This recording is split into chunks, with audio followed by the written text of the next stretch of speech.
Hallelujah hallelujah hallelujah. या बहिणींची साक्ष आहे 13 वर्षापासून या बहिणींना मासिक पाळीचा त्रास होता, त्याच्या अंगावर लाल पाणी जायचं। या त्रासासाठी बहीण म्हणतात त्याने खूप डॉक्टरांचे इलाज केले तरी पण त्यांना काहीच फरक जाणवला नाही। वैद्याचे खूप त्याने इलाज केले तरी पण त्यांना काहीच फरक जाणवला नाही। या त्रासासाठी या बहिणीकडे प्रार्थनेला येत राहिल्या, प्रार्थनेमध्ये भाग घेत राहिल्या। तसेच या बहिणीने शिबिर केला, या शिबिरच्या द्वारे प्रभू येशूचा या बहिणीला स्पर्श झाला। आता त्याच्या मासिक पाळीचा 13 वर्षाचा त्रास पूर्णपणे निघून गेला आणि तसेच हे बहीण सांगते त्याची मासिक पाळीचा त्रास निघून गेला, परंतु त्यांना 2 महिन्याची परत मासिक पाळी थांबलेली होती। या त्रासासाठी पुन्हा या बहिणीने मंगळवारच्या दिवशी ब्रदरांना भेटून समस्या सांगितली। ब्रदरांनी या बहिणीकरिता प्रार्थना केली, या प्रार्थनेच्या द्वारे प्रभू येशूचा या बहिणीला स्पर्श झाला।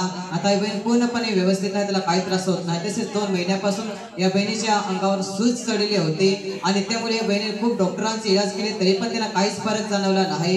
या त्रासासाठी या बहिणीने पुन्हा मंगळवारच्या दिवशी प्रार्थना करून घेतली, या प्रार्थनेच्या द्वारे प्रभू येशूचा या बहिणीला स्पर्श झाला। आता ती पूर्णपणे बरे त्याच्या अंगावरची सूज पूर्णपणे उतरून गेली आहे म्हणून बहीण प्रभू येशूला धन्यवाद देते आणि आपण जोराने टाळ्या वाजवून प्रभू येशूला धन्यवाद देऊया।